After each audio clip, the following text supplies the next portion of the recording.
Hello good morning student, कैसे हो आप?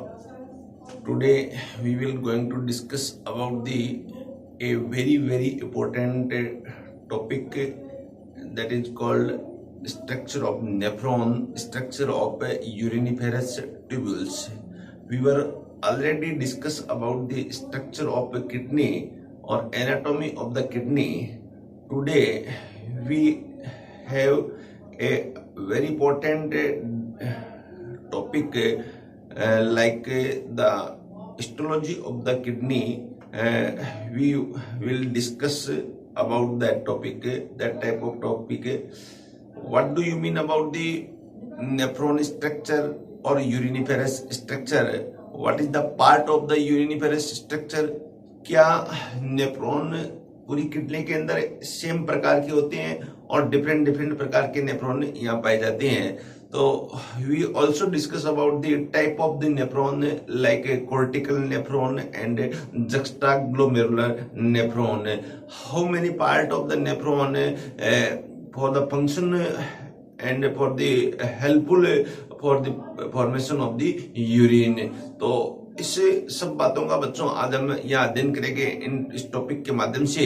जो बहुत ही इम्पोर्टेंट टॉपिक है वो यूनिट हम अध्ययन करने जा रहे हैं कि जो एक फिल्ट्रेशन यूनिट है किडनी की एक स्ट्रक्चरल यूनिट है, किडनी की एक फंक्शनल यूनिट है। The nephron is A structural and functional unit of the kidney and which is found inside of the kidney, part of the kidney like cortex part and some nephron are found in the medullary part of the kidney. So according to place, according to location of the nephron, there are two type of nephron. First is a cortical nephron, then second is a juxtaglomerular nephron. Cortical nephron mostly found in the cortical region of the kidney, but the juxtaglomerular nephron, some part of that type of nephron found in the cortex part and some part found in the medullary part. तो इन सब बातों का बच्चों आज हम अध्ययन करेंगे। तो वन बाई वन हम यहाँ पर देखते हैं कि वास्तव में नेफ्रॉन की एक स्ट्रक्चर है क्या और किसे हम यहाँ पर नेफ्रॉन कहते हैं और क्या यहाँ पर कैसे फिल्टर करता है, कौन कौन सी इंटरनल हिस्टोलॉजिकल इसकी स्ट्रक्चर है। तो आइए बात करते हैं इस प्रकार से। हम फर्स्ट यहाँ हमारा हेडिंग है the nephron uriniferous tubules. What do you mean about the uriniferous tubules? The nephron structural and functional unit of the human kidney are called nephron. It is teeny minute dotted structure found inside of the kidney. How many number of the nephron found in the kidney? So each kidney have 1 million nephron are present in each human kidney. Total nephron found in a human being, तो answer होगा 2 million nephron present होते हैं। और हम कह सकते हैं one kidney has 10 lakh nephron. तो हमारे पास में 2 किडनी है तो total number of nephron near about 20 lakh nephron are found in the kidney. तो ये हम यहाँ पर कह सकते हैं 20 लाख। तो इस प्रकार से आप आंसर दे सकते हो। It is very important data का क्वेश्चन है, ये पूछा जाता है बच्चों यहाँ पर एग्जाम के अंदर कि कितने नेफ्रॉन यहाँ पर हमारी किडनी के अंदर है। तो ईच किडनी ह्यूमन बीइंग के अंदर देखे तो यहाँ पर ईच किडनी के अंदर मिलियंस में यहाँ पर पूछे तो 1 मिलियन, तो 2 million nephron are found in a human being. और लैख में यहाँ पर दे तो 1 किडनी के अंदर है 1 million is equal to 10 lakh. तो 2 किडनी है यहाँ पर, तो यहाँ पर 20 lakh nephron near about found in the kidney और human being. The number of the nephron does not increase after the birth. It is very important statement. Birth से पहले बच्चों जितने नेफ्रॉन बन गए, कितने 2 मिलियन नेफ्रॉन हमारे पास बने थे। ये नेफ्रॉन क्या बर्थ से पहले बने थे। बर्थ के बाद में no changes doesn't increase the nephron after the birth. But decrease हो जाती है यहाँ पर। After birth decrease can be decrease the nephron in human being due to injury और due to ageing with the respect of age और with the any type of injury found in the kidney when the nephron will be decrease. It is very important statement for the kidney. तो ये आप ध्यान रखें। ये question यहाँ पर आता है कि बच्चों एज के रिस्पेक्ट में नंबर ऑफ द नेफ्रॉन है उस पर क्या इफेक्ट पड़ेगा। तो एज के रिस्पेक्ट में यहाँ पर जैसे जैसे एज इंक्रीज होगी वैसे वैसे यहाँ पर number of nephron will be decrease. और यहाँ मान लो किसी प्रकार की किडनी में यहाँ चोट लग जाए, कोई इंजरी हो जाए, तो उस समय नेफ्रॉन के नंबर पर क्या इफेक्ट आएगा। तो उस समय भी यहाँ पर नंबर ऑफ नेफ्रॉन है will be decrease, decreasing order में रहेंगे। तो कहने का मीनिंग बच्चों हम कह सकते हैं कि आफ्टर बर्थ कोई नेफ्रॉन नहीं बनता है। नेफ्रॉन जितने भी बनते हैं वो बर्थ से पहले बन जाते हैं किडनी में। कितने नेफ्रॉन बनते हैं तो आंसर होगा यहाँ पर 1 किडनी है 1 मिलियन नेफ्रॉन। तो 2 किडनी हैज 2 मिलियन नेफ्रॉन। तो ये बात आप यहाँ पर समझ सकते हो इस पर स्लाइड के द्वारा। Then the length of the human nephron is 45 to 65 mm। एक नेफ्रॉन की अगर लेंथ देखें तो लेंथ यहाँ पर 45 to 65 mm नेफ्रॉन है। अब नेफ्रॉन को हम डिवाइड कर सकते हैं कई पार्ट में, जैसे PCT, LOH, DCT and collecting tube. ये यहाँ पर डिफरेंट नेफ्रॉन की लेंथ यहाँ पर डिफरेंट है। Then these nephron are arrange in a radiating fashion within the renal pyramid. Renal pyramid है उसमें ये पर कैसे यहाँ प्रेजेंट होते हैं, तो रेडिएटिंग फैशन में यहाँ पर प्रेजेंट होते हैं। तो इसे हम बच्चों एक स्लाइड के द्वारा यहाँ पर देखें। बात कर रहे हैं हम नेफ्रॉन की। देखिए नेफ्रॉन जो है ये नेफ्रॉन की लेंथ या एमएम में दी गई है नियर अबाउट 45 to 55 mm। ये लेंथ यहाँ पर बता सकते हैं हम यहाँ। अब इसके बीच में यहाँ इस नेफ्रॉन के मेनी पार्ट्स यहाँ पर है, जिसमें फर्स्ट पार्ट है यहाँ पर इसको कहेंगे पीसीटी, फर्स्ट पार्ट है यहाँ पर। देन सेकंड पार्ट है यहाँ पर हेनले लोप, हेनले लोप या loop of Henley. Third part है यहाँ पर डीसीटी एंड फोर्थ पार्ट है यहाँ पर सीटी। इस प्रकार से डिफरेंट अपन 4 पार्ट ले सकते हैं। सीटी और CD it is not part of the nephron but it is a collecting tube.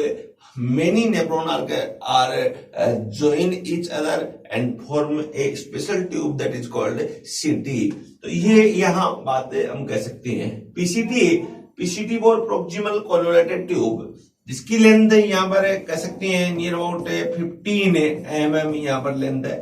Henle loop की लेंथ है वो मैक्सिमम यहाँ पर होती है एक्स्ट्रा ग्लोमेरुलर नेफ्रॉन में 15 to 25 mm यहाँ पर लेंथ होती है। देन डीसीटी की लेंथ नियर अबाउट 5 mm यहाँ पर लेंथ है।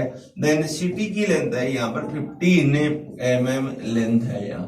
तो ये यहाँ टोटल लेंथ को अपन डिवाइड कर सकते हैं। आप देखिएगा यहाँ तो नियर अबाउट यहाँ हो गए यहाँ 45 to 55 mm length of the each nephron tubular region. तो इस प्रकार ट्यूबुलर रीजन की लेंथ आपने यहाँ पर बताई। यहाँ PCT for proximal convoluted tube, इसको फुल नेम यहाँ पर बता सकते हैं प्रोक्सिमल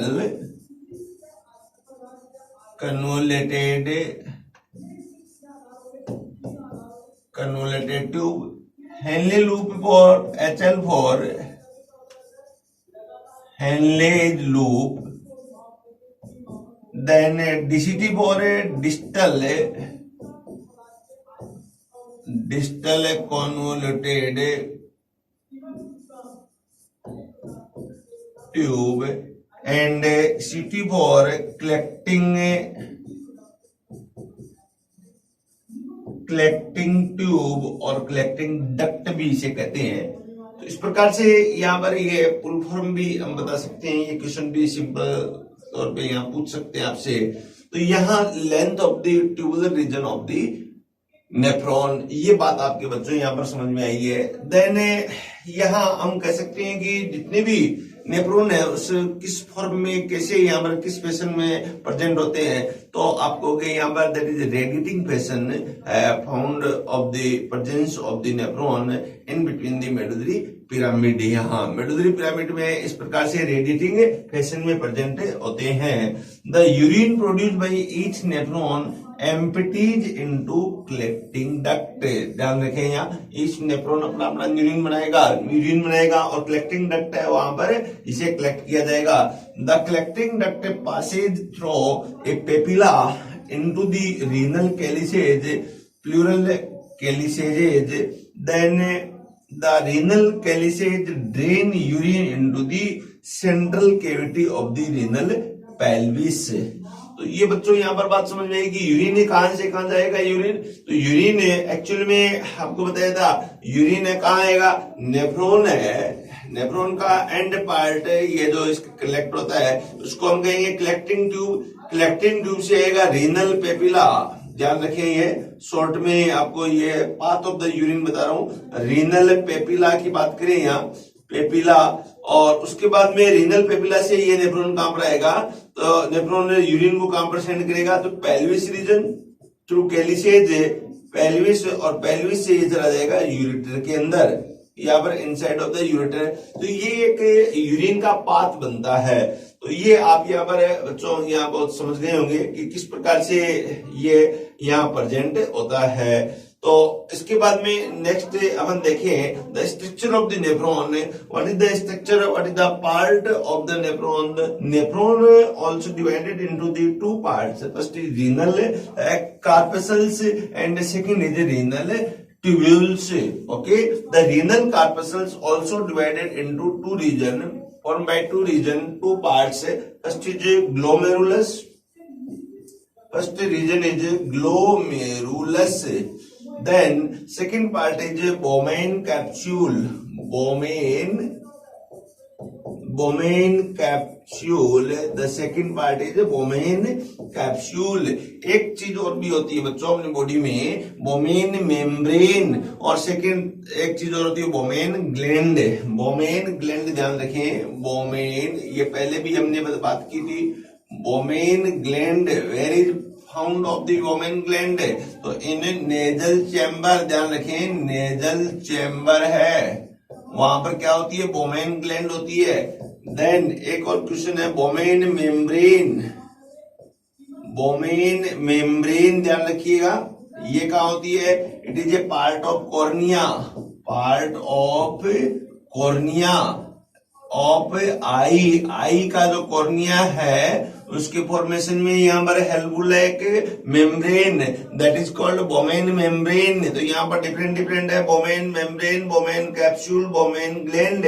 तो Bowman gland is found in the nasal chamber, then which is secrete a mucus fluid, mucus substances. Then Bowman membrane is found in the eye. Which part of the eye? The corneal region of the eye. Cornea है वहां पर ये बोमेन membrane present होती है। और Bowman capsule का present होता है, तो Bowman capsule is found in the kidney, it is a part of the renal corpuscles. या और मेलपीजियन बॉडी, इसका एक नाम और भी है बच्चों, क्या, Malpighian body. The Bowman corpuscles, renal corpuscles, also known as a Malpighian body. The Malpighian body formed by two type of structures. First is a glomerulus and second is a Bowman capsule. Glomerulus is a tuft capillaries which is formed by the artery. That is a two type of capillaries. First is a afferent arteriole, then second is efferent arteriole. तो ये बच्चों यहाँ पर to type की capillaries है वो इसे form कर रही है। Then second is renal tubule, it is a tubular part, tubular region है which is form by many tubular structure. First is PCT, second is Henle loop, then third is DCT and CT, all part of the renal tubule, but CT is not a part of the single nephron. It is formed by co-joining of adjoining of many nephron, and that's why it's called CT collecting tube. तो इस प्रकार से आप बच्चों सीख सकते हो, understand कर सकते हो एक वेरी ब्यूटीफुल स्लाइड से कि किस प्रकार से नेफ्रॉन है वो डिवाइड रहता है। तो यहाँ हम इस पॉइंट को क्लियर कर चुके हैं। आपके सामने एक वेरी ब्यूटीफुल स्लाइड दी गई है बच्चों, एक बहुत ही सुंदर डायग्राम दिया गया है। एक एनसीईआरटी का डायग्राम है और एक समझने के लिए यहाँ पर डायग्राम है। ये एक डायग्राम है जो नेट लाइक स्ट्रक्चर दिखाई दे रही है। यहाँ पर देखिएगा एक ब्लड एंटर करने वाली ब्लड वेसल्स है, इसे अफरेंट आर्टरियोल कहेंगे। एक इफरेंट आर्टरियोल है जो यहाँ ब्लड रिमूव कर रही है। या ये जो कैपिलरीज का एक नेटवर्क है इसे कहेंगे that is called renal corpuscles कहेंगे यहाँ पर। देन रीनल कार्पसल्स आगे यहाँ पर डिवाइड हो जाता है। फिर देखिए पेरिट्यूबुलर कैपिलरीज में डिवाइड हो जाता है। पीसीटी और डीसीटी के सराउंडिंग है रीनल कार्पसल्स और ग्लोमेरुलस है वो यहाँ पर कैपिलरीज बनाता है। देन यहाँ पर एक और कैपिलरीज है ब्लड की जिसे हम पेरिट्यूबुलर कैपिलरीज कहेंगे। Then collecting duct and loop of Henle, ये एक जनरल स्ट्रक्चर है जहां पर नेटवर्क ऑफ द कैपिलरीज और network of the tubular part of the nephron है वो यहाँ पर दिखाया गया है। इसको थोड़ा सा और इलोबरेट करके हम यहाँ पर देखें यहाँ तो ये फिर यहाँ अफरेंट आर्टरियोल है, देन इफरेंट आर्टरियोल है। ये एक येलो स्ट्रक्चर है, इसको बच्चों हम कहेंगे बोवेन कैप्सूल। इसके अंदर tuft of the capillary that is called glomerulus. And ये जो एक स्ट्रक्चर है इसको हम कहेंगे PCT proximal convoluted tube. Then DCT distal convoluted tube. Surrounding of the Henle loop है यहाँ पर जिसमें descending loop of Henle, limb of the Henle और ascending limb of the Henle. ये लिम्ब है वो डिसेंडिंग लिम्ब है, ये लिम्ब क्या है असेंडिंग लिम्ब है। और इसके सराउंडिंग क्या है वासा रेक्टा यहाँ पर प्रेजेंट है और ये क्या है कलेक्टिंग डक्ट यहाँ पर प्रेजेंट है। तो ये बच्चों आप इस प्रकार से यहाँ समझ सकते हो कि various part of the nephron, इसे हम बहुत अच्छी तरह यहाँ डिस्क्राइब कर सकते हैं। इसके बाद में एक डायग्राम और लिया गया है विद फंक्शंस के साथ में और इसको इलोबरेट करके डिफरेंट डायग्राम के द्वारा हम बच्चों आपको यहाँ एक क्रिस्टल क्लियर समझाने का प्रयास कर रहे हैं ताकि आप बहुत अच्छी तरह से समझ सको, आपके ब्रेन में एक तस्वीर बन सके। तो यहाँ पर फिर ये दिखाया गया बच्चों capsule, glomerulus, afferent आर्टरियोल, efferent आर्टरियोल, glomerular corpuscles and यहाँ पर दिखाया गया है यहाँ प्रोडक्शन ऑफ यूरिन फिल्ट्रेशन यहाँ पर होता है। ये फिर बच्चों यहाँ पर दिखाया गया प्रोक्सिमल कन्वोलेटेड ट्यूब है, वहां पर क्या होता है reabsorption of water, ion and others nutrients. Distal convoluted tube है, यहाँ पर क्या होता है secretion of ion, acid, drug and various reabsorption of water, sodium ion and calcium ion under normal hormone control जो कहा होता है डीसीटी के अंदर। फिर यहाँ सीटी है कलेक्टिंग डक्ट है, कलेक्टिंग डक्ट के अंदर क्या दिखाया गया है यहाँ पर, यहाँ दिखाया गया variable reabsorption of the water and reabsorption of the sodium ion and potassium ion, hydrogen ion also. तो ये बाहर की साइड में डायरेक्शन है, इसका मीनिंग क्या है अब्जॉर्प्शन हो रहा है।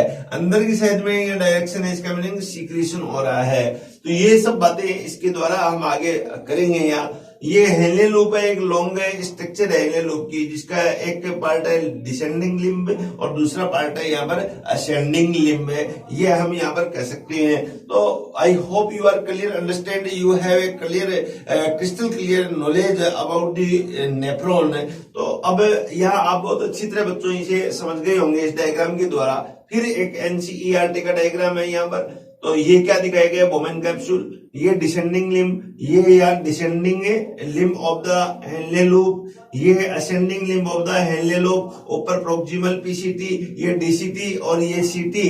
यहाँ पर इस प्रकार से हमें इसको दिखा सकते हैं, एक और सरल तरीके से इससे नेफ्रॉन की स्ट्रक्चर हम यहाँ पर बता सकते हैं।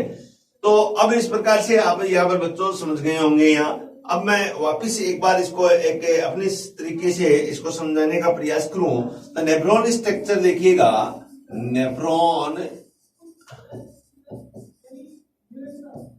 की जनरल जो स्ट्रक्चर है, इस स्ट्रक्चर की बात करें हम यहाँ पर तो जनरली आप देखोगे बच्चों, नेफ्रॉन जो है वो किस प्रकार से, हम एनसीईआरटी के डायग्राम के अकॉर्डिंग ही बात करें यहाँ, तो ये हमारे पास में सपोज करो ये नेफ्रॉन है ये, और इस प्रकार से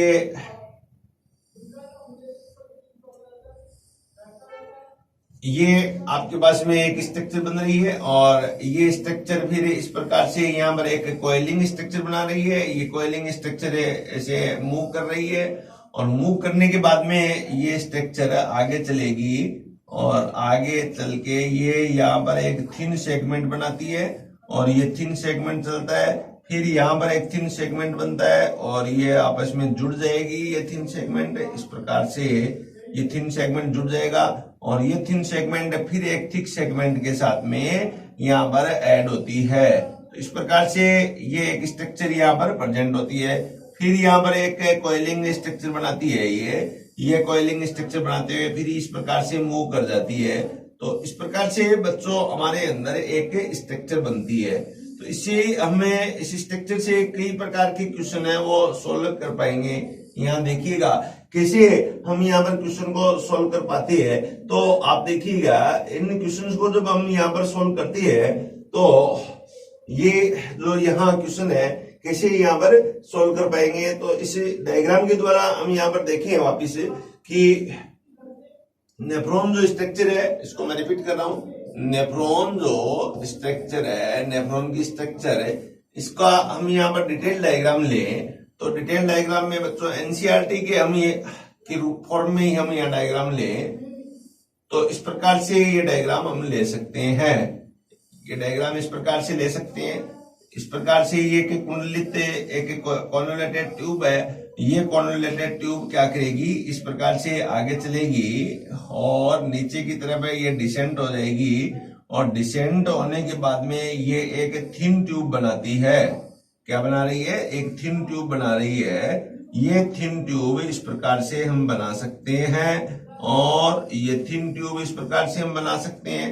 फिर ये वापिस से थिन ट्यूब थिक ट्यूब के अंदर ये इस प्रकार से डेवलप हो जाएगी। ये थिक ट्यूब बनाएगी यहाँ पर थिक ट्यूब। फिर यहाँ पर एक कोयलिंग स्ट्रक्चर बना रही है, ऐसे एक कोयलिंग स्ट्रक्चर बना रही है। फिर इस प्रकार से ये अनेक ब्रांच बनाती हुई प्रेजेंट होती है।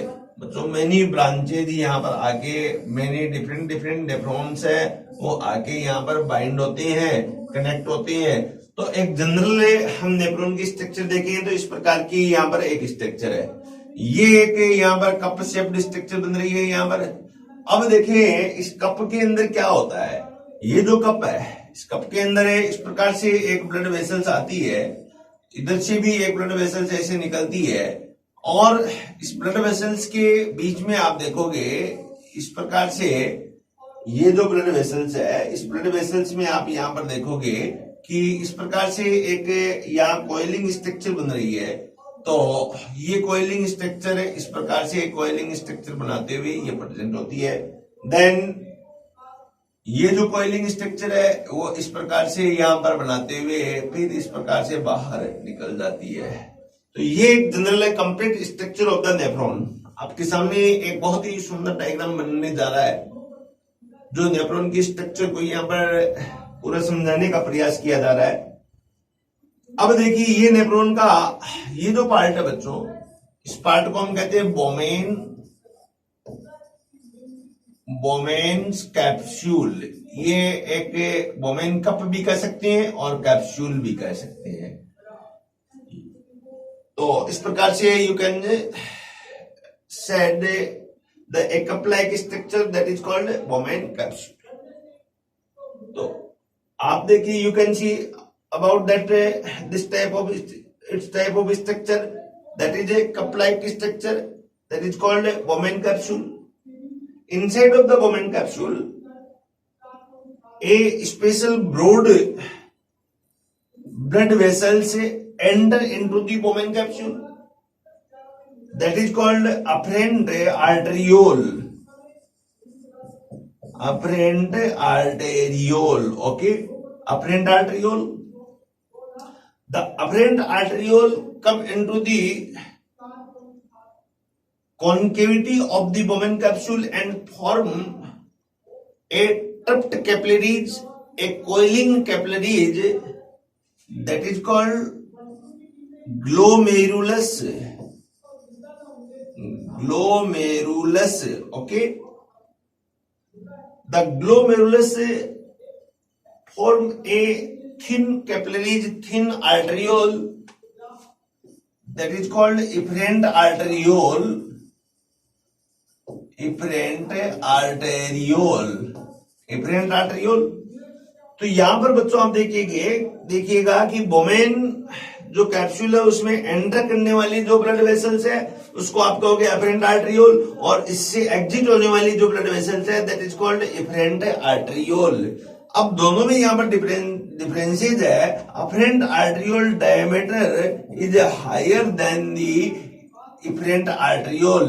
इसका डायमीटर क्या होता है बच्चों? कम होता है। तो आप कहोगे afferent arteriole greater than efferent arteriole according to diameter. तो ये बच्चों आपका एक क्वेश्चन यहां पर क्लियर हो गया। दोनों जो रक्तवाहिनी है, दोनों ब्लड वेसल्स है, इसका डायमीटर है वो डिफरेंट होता है। एक का डायमीटर है वो हायर होता है और एक का यहाँ पर है डायमीटर है वो लो होता है। अफरेंट का हायर है यहाँ पर और इफरेंट का लो है यहाँ। Due to the differences between the diameter of the afferent arteriole and efferent arteriole, so in between the glomerulus a pressure will be developed that is called filtration pressure। इसी pressure के कारण यहाँ पर इसका filtration होता है। तो ये बात बच्चों यहाँ पर समझ गए। एक जनरल पार्ट मैंने यहाँ पर बताया है। देन सेकेंड है coiling part, it is a long part that is called PCT। PCT, inner part of the PCT formed by a ciliated cell। आप इसकी हिस्टोलॉजी हम करेंगे यहाँ पर आगे चल के। Then next part is Henle loop, a long part, U-shaped part that is called Henle loop। Henle loop आप देखिए यहां से स्टार्ट होता है, इसमें ये Henle loop है। तो Henle loop का जो डिसेंड पार्ट है that is called descending limb.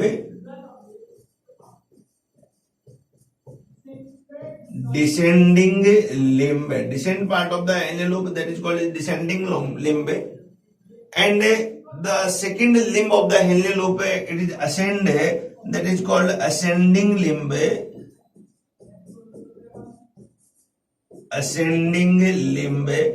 Ascending limb connect with the DCT, and many DCT connect a special structure that is called CT। तो ये एक पार्ट ऑफ द नेफ्रॉन, हम general structure इसको बच्चों समझ सकते हैं। और आपकी ये बात यहाँ पर बहुत अच्छी तरह समझ में आई भी होगी यहाँ। अब according to Henle loop, location of the nephron divided into two types। First is a cortical nephron and second is a second type of nephron known as a juxtaglomerulus nephron। इसकी भी हम यहाँ पर डिटेल स्ट्रक्चर करेंगे। अब इससे पहले एक चीज और बताना चाहूंगा मैं यहाँ। आप देखिएगा ये जो स्ट्रक्चर है हमारे पास में इफरेंट आर्टरियोल है, ये आगे चलेगी यहाँ इस प्रकार से। इफरेंट आर्टरियोल की ये स्ट्रक्चर आगे चल के इस पीसीटी को चारों तरफ से कॉइलिंग किए हुए रहती है, इसको कॉइलिंग करती है। और फिर आगे चल के ये इसे डीसीटी को इस प्रकार से कॉइलिंग करते हुए यहां पर प्रेजेंट होती है। ये क्या है? ये ब्लड वेसल्स का कॉइलिंग है। इस कॉइलिंग को हम कहते हैं peritubular capillaries. Peritubular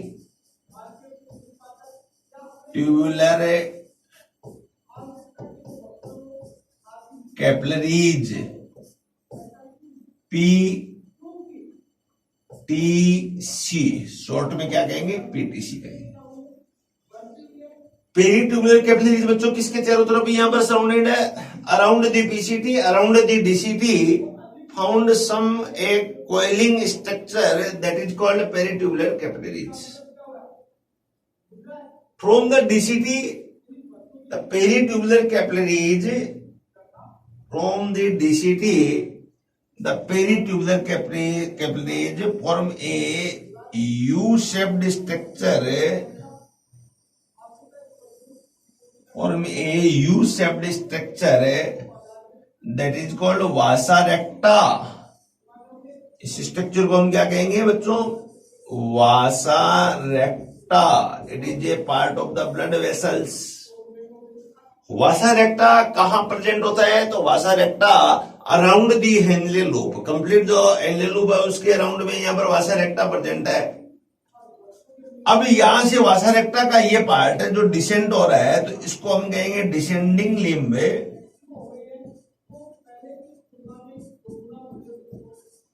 descending limb of वासा रेक्टा. ये बात ध्यान रखें बच्चों, हेनले लूप है उसकी तो असेंडिंग लिम्ब है, इसके पास में वासा रेक्टा की या कौन सी लिम्ब प्रेजेंट है? वो डिसेंड हो रही है नीचे की तरफ है, तो हम कहेंगे यहाँ descending limb of the Vasa रेक्टा. Second theme में यहां पर देखें, ये यू शेप्ड होके वापिस असेंड हो रही है, तो इसे हम कहेंगे ascending limb. Ascending limb of Vasa recta.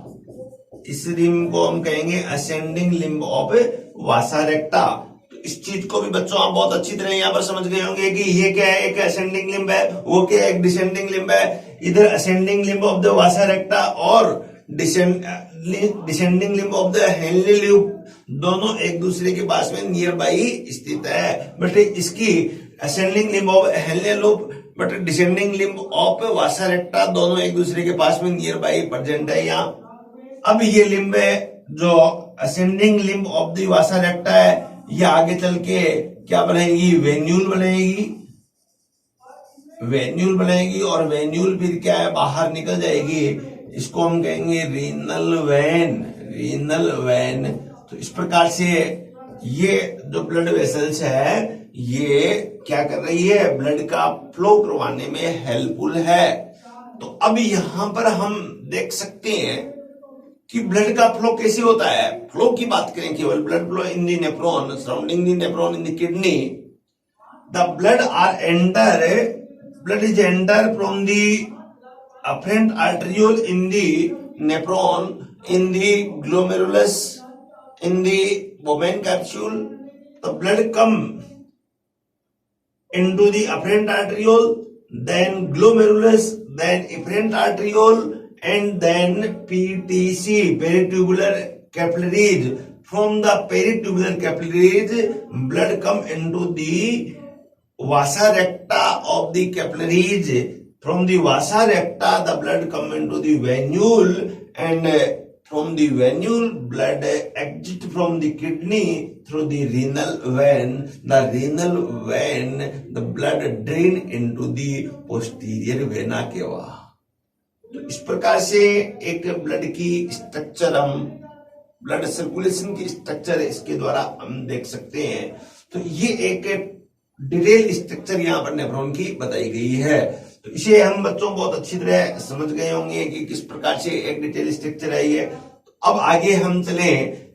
It is a very crystal clear understanding, very beautiful diagram आपको बहुत अच्छी तरह समझाने का प्रयास किया गया है. इसके बाद में आप नेफ्रॉन से संबंधित कोई क्वेश्चन आपका बचेगा नहीं. एक जनरल स्ट्रक्चर की बात करें हम, एक वासा रेक्टा और एक नेफ्रॉन के बीच में रिलेशंस की बात करें हम, किस प्रकार से इसका रिलेशन यहां पर होता है.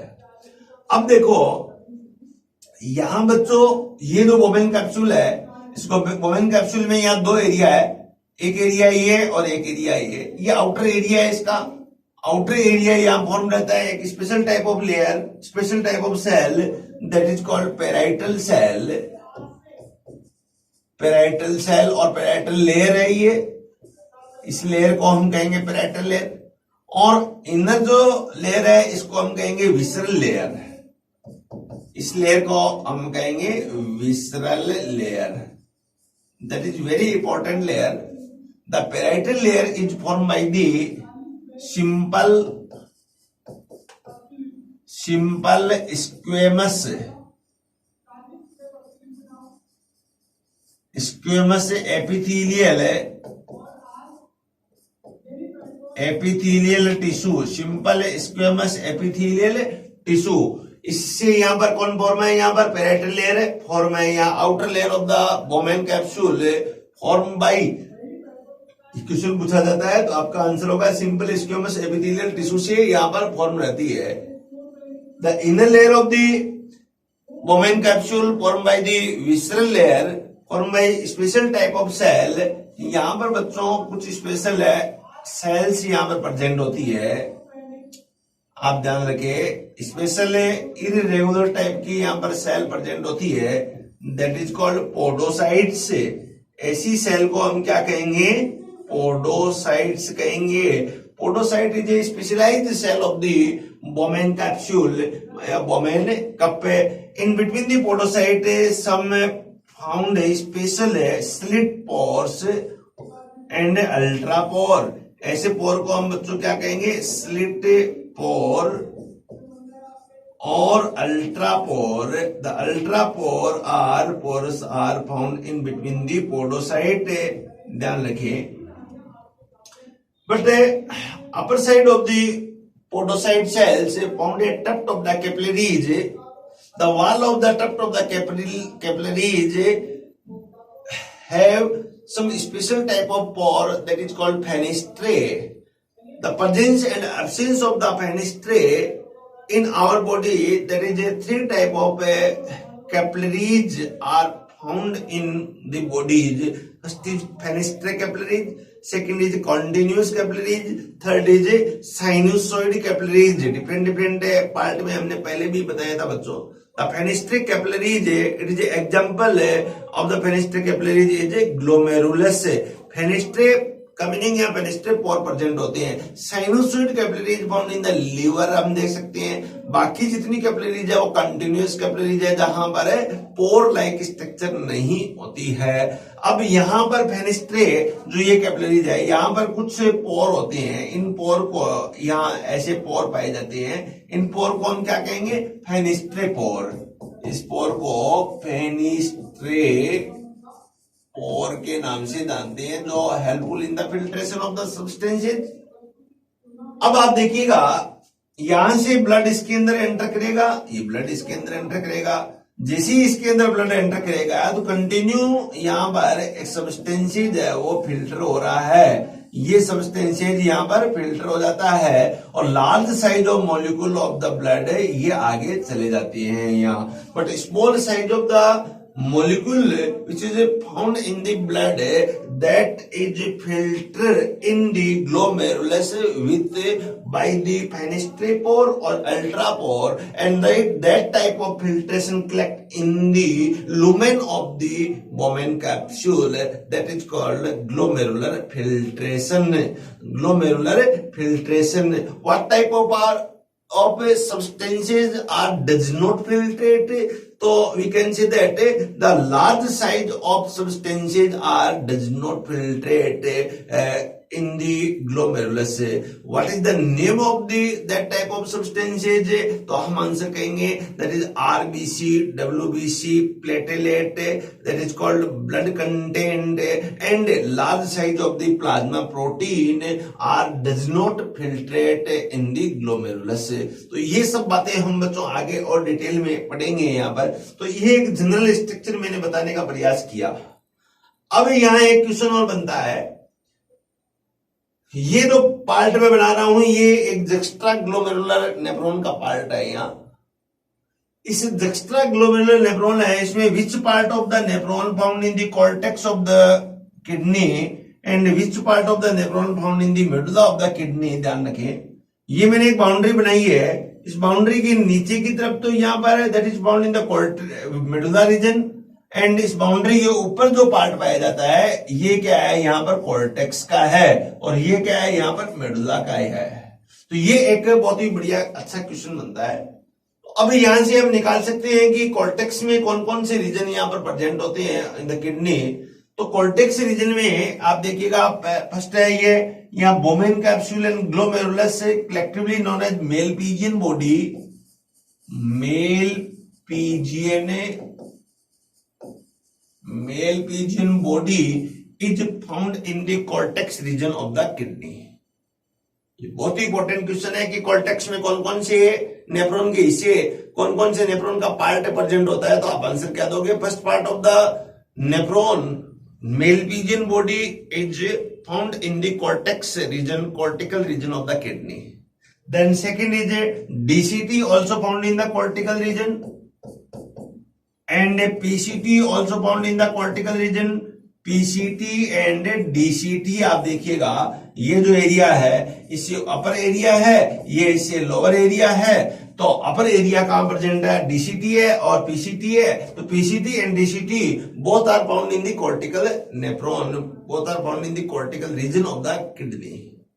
Then some part of the nephron found in the medullary region of the kidney. What is the name of which part present in the medullary region of the kidney? तो फर्स्ट जो Henle loop medullary reason के अंदर क्या कहोगे आप? ये तो था कॉर्टिकल रीजन के अंदर, और मेडुलरी रीजन के अंदर हम यहां पर कह सकते हैं, इस साइड में मैं लिख सकता हूं कि जो मेडुला है किडनी का नीचे का जो पार्ट है, इसमें कौन कौन से पार्ट है? तो आप कहोगे Henle loop and CT are found in the medulla part of the kidney. तो ये सब पार्ट कहां प्रेजेंट होते हैं बच्चों? ये मेडुला पार्ट में उपस्थित होते हैं. तो इस प्रकार इस डायग्राम से हम बहुत कुछ सीख सकते हैं, लर्न कर सकते हैं, अंडरस्टैंड कर सकते हैं. तो that is very very important diagram for the understanding of the structure of the nephron. तो यहां पर हम इस प्रकार से and inter connection in between the blood vessels and tubular part of the nephron, ये भी हम कह सकते हैं. यहाँ एक क्वेश्चन और बनता है बच्चों, जो ये कैप्सूल बनता है, ये कैप्सूल क्या है? ये एक्सटेंशन ऑफ द पीसीटी है. ये कैप्सूल कैसे बना, क्या क्यों निर्माण हुआ? तो पीसीटी का ही एक प्रकार का ये एक्सटेंशन है जो एक्सटेंड होके यहाँ पर निर्माण किया. क्या? एक कप लाइक स्ट्रक्चर. अब हम इसको कहेंगे बोमेन कैप्सूल कहेंगे यहाँ. तो इट इज वेरी इंपॉर्टेंट. अब आगे देखें, यहाँ पर नेक्स्ट क्वेश्चन बनता है type of nephron. What do you mean about the type of nephron? तो nephron, first nephron is cortical nephron, second nephron is juxta medullary nephron और juxta glomerulus nephron. Cortical nephron meaning that is found in the cortical region, that is found in the cortical region of the kidney, cortex of the kidney, and that is found in the cortex and medulla, both part. Cortex and medulla, some part of the nephron found in the cortex and remaining part of the nephron found in the medulla region. ये जो nephron है बच्चों, cortical nephron, normal time में अपनी normal physiology होती है उस समय फंक्शन है कॉर्टिकल नेफ्रॉन करता है. बट अब नॉर्मल सिचुएशन जब आती है वाटर के लिए, आयंस के लिए, हमारे अंदर जब अनफेवरेबल कंडीशन आती है, तो उस समय ऑस्मो रेगुलेशन करने का काम कौन करता है? जक्स्टा ग्लोमेरुलर नेफ्रॉन करते हैं. तो ये अब नॉर्मल सिचुएशन के समय काम करता है और ये नॉर्मल सिचुएशन के समय काम करता है. नॉर्मली हम कह सकते हैं 80 to 85% नेफ्रॉन है वो किस टाइप के नेफ्रॉन है? तो कॉर्टिकल नेफ्रॉन है. वो 80 to 85% टाइप के नेफ्रॉन है. और नियर अबाउट हम कह सकते हैं 15 to 20% of the nephron in the kidney. What type of nephron? तो juxta medullary nephron is a 15 to 20% nephron found in the kidney. तो ये एक बेसिक टू टाइप से हम सिचुएशन के आधार पर, लोकेशन के बेस पे डिवाइड कर सकते हैं नेफ्रॉन को. आगे देखिएगा, यहां पर डिफरेंसेस दिखाए गए हैं. First is cortical nephron, second is juxta medullary nephron. Cortical nephron it is constitute about the 85% of total nephron, like 75 or 80 to 85%. Then about is 15% of the total nephron, 15 to 25%. The male pigeon corpuscles are located close the kidney surface. Kidney surface का meaning यहाँ पर cortical region है. So that is a name given of the cortical nephron, the Malpighian corpuscles are located at the junction of the cortex and the medulla. दोनों के junction पर है, यहाँ पर प्रेजेंट है कौन? मेलपिजियन कार्पसल्स प्रेजेंट है, तो इसे हम कहते हैं जक्स्टा, और ये पेरीफेरी पार्ट में प्रेजेंट है, इसलिए हम कहते हैं इसे कॉर्टिकल नेफ्रॉन.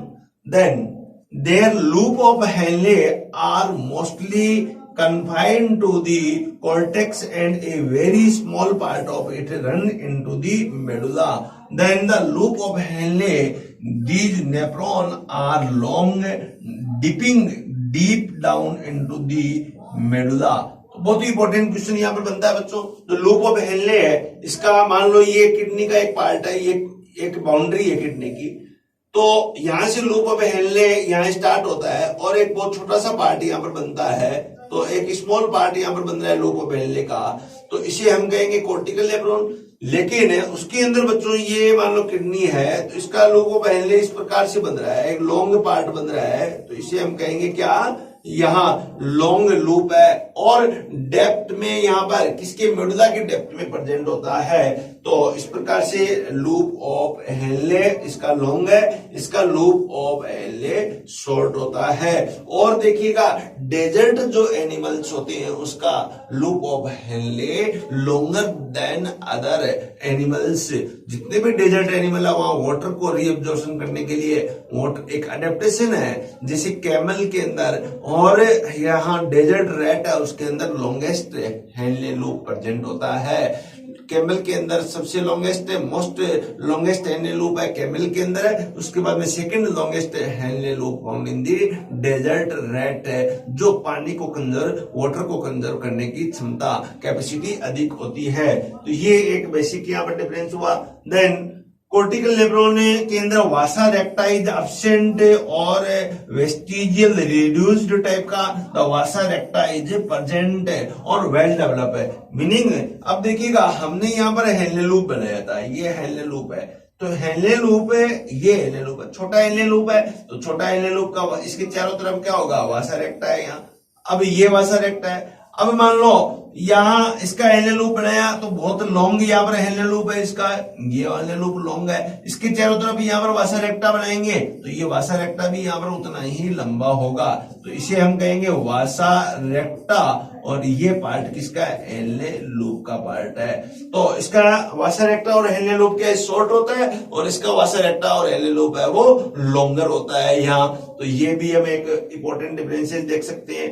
अब आपके सामने एक ब्यूटीफुल डायग्राम दिया गया है, इस डायग्राम के द्वारा आप अंडरस्टैंडिंग कर सकते हैं.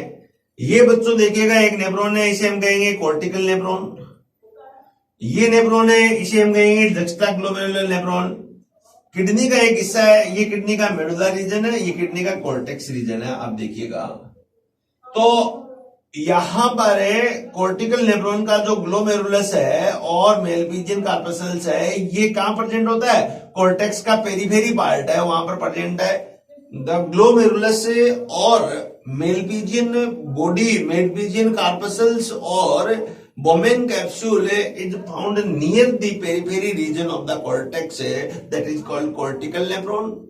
And Henle loop of the cortical nephron or that type of nephron is very short. It is found near the junction of the cortex and medulla. तो ये आप देख सकते हो यहाँ पर बहुत ही एक छोटा जंक्शन यहाँ पर प्रेजेंट है, और इसके द्वारा हम यहाँ पर बता सकते हैं. देन सेकेंड नेफ्रॉन देखिए यहाँ पर, द मेलपिजियन बॉडी और glomerulus or Bowman capsule are found near the junction of the cortex and medulla, and the Henle loop are present inside of the medullary part and the longer limb than the cortical nephron. तो ये एक बहुत ही यहाँ पर long, ये देखिएगा एक लंबी लिम्ब है यहाँ बच्चों, डेप्थ के अंदर धंसा हुआ है यहाँ किसके? जो medullary part of the kidney है उसके अंदर. तो इस टाइप से बेसिक डिफरेंसेस हमें यहाँ पर दिखा सकते हैं. दोनों नेफ्रॉन यहाँ पर एक कलेक्टिंग डक्ट के साथ में जुड़े हुए हैं, और ये फिर यूरिन को आगे पास आउट करते हैं. तो पेपिला के अंदर, पेपिला से फिर आगे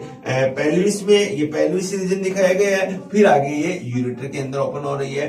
तो एक बहुत ही ब्यूटीफुल डायग्राम के द्वारा हम इसे बच्चों देख सकते हैं। कितना सुंदर डायग्राम है, जिसे हम 1 by 1 दोनों नेफ्रॉन को है वो इसकी पोजीशन, एक्चुअल लोकेशन जो होती है वो हम यहाँ पर दिखा सकते हैं और अंडरस्टैंड कर सकते हैं कि किस प्रकार से कॉर्टिकल नेफ्रॉन, किस प्रकार से यहाँ पर मेडुलरी नेफ्रॉन प्रेजेंट होते हैं। तो ये बच्चों आप बहुत ही सुंदर तरीके से समझ चुके होंगे कॉर्टिकल नेफ्रॉन और यहाँ जक्स्टा ग्लोमेरुलर नेफ्रॉन को। देन अब आगे स्ट्रक्चर की बात करें, यहाँ पर male pigeon corpuscles. What do you mean about the male pigeon corpuscles? The male pigeon corpuscles is formed by two type of structure. First is the Bowman capsule and second is the glomerulus. Bowman capsule क्या है? एक cup like structure है। Glomerulus क्या है? टप top है, capillaries है। That is a Bowman capsule is a cup like structure. Cup like structure. It is formed from the PCT. What type of method? तो extension of the PCT, it is a blind sac-like structure. The blind sac extend in a cup-like structure into a cup-like structure that is called Bowman capsule. But glomerulus, it is a tuft of the capillaries. इसको हम क्या कहेंगे? tuft of capillaries, यहां ध्यान रखिए, capillaries एक बहुत ही tuft, एक कोइलिंग इस प्रकार का एक टफ्ट यहाँ पर प्रेजेंट होता है। तो इसको हम क्या कहेंगे? यहाँ पर बोमेन कैप्सूल के नाम से जानते हैं। और यहाँ पर क्या है? एक कप बनता है, इस प्रकार का एक कप बनता है। ऐसे कप को हम क्या कहते हैं? यहाँ बोमेन कैप्सूल के नाम से जानते हैं। तो ये दोनों डिफरेंट स्ट्रक्चर्स हम इस प्रकार से समझ सकते हैं। पहले भी हमने बात कर ली, अब लेकिन डिस्क्राइब कर रहे हैं हमें एक एक पार्ट को, तो इस प्रकार से बच्चों हमें यहाँ समझ सकते हैं। देन आप देखिएगा, what do you mean about the Bowman capsule? इसकी स्ट्रक्चर हम देखिए बोमेन कैप्सूल की, तो it is the blind cup shaped dilated end of the PCT. आप देखिएगा, ये यहाँ पर पीसीटी का एक पार्ट है, ये एक कॉइलिंग ट्यूबुल है, ये पीसीटी। तो एंड ऑफ द पीसीटी है, ये एक डायलेट पार्ट है, डायलेट कप शेप्ड पार्ट है, ये एंड ये बन रहा है इस प्रकार से। ये तो इस प्रकार हम कह सकते हैं क्या कि इट इज ब्लाइंड कप है और blind cup shape dilated end of the PCT. बहुत ही इंपॉर्टेंट क्वेश्चन है ये बच्चों, क्वेश्चन पूछा जाता है कि बोमेन कैप्सूल का फॉर्मेशन जो है, बोमेन कैप्सूल का फॉर्मेशन कैसे होता है? तो dilation of the PCT, proximal convoluted tube है, उसके डायलेशन से यहाँ पर बोमेन कैप्सूल फॉर्म होता है। So it is very important statement. It has inner layer of the flattened cell called podocyte cell and the outer layer of the squamous epithelial cell. इसकी बात हम कर चुके हैं। The Bowman capsule is followed by a short neck part lined by the ciliated epithelium. ये भी बहुत ही important है। यहाँ पर एक स्ट्रक्चर बन रही है कि यहाँ एक सीलेटेड एपिथेलियम प्रेजेंट होती है, नेक है, इसे कहेंगे यहाँ पर neck of the Bowman capsule. Neck है ये, तो नेक पार्ट पर यहाँ पर सीलिया प्रेजेंट होते हैं। तो बहुत ही इंपॉर्टेंट यहाँ पर लाइन है, एक इंपॉर्टेंट वर्ड बन रहा है कि सीलिया कहाँ प्रेजेंट होते हैं? तो यहाँ पर सीलिया प्रेजेंट होते हैं। इसके बाद में पीसीटी में सीलिया नहीं है, पीसीटी में क्या प्रेजेंट होता है? पीसीटी में यहाँ पर माइक्रोविलाई प्रेजेंट होती है, ध्यान रखिए। तो सीलेटेड स्ट्रक्चर है, सीलिया कहां प्रेजेंट होते हैं? कौन सी सेल है? तो ये सेल होगी यहाँ पर क्यूब लाइक, यहाँ पर सेल है, क्यूबोइडल एपिथेलियम सेल है, जहां पर सीलिया प्रेजेंट होता है। Then glomerulus, what do you mean about the glomerulus? It is the tuft of the capillaries network. How many capillaries? 20 to 40 capillaries loop formed by the afferent arteriole in the cavity of the Bowman capsule. Very important question. How many capillaries tuft है? तो 20 to 40।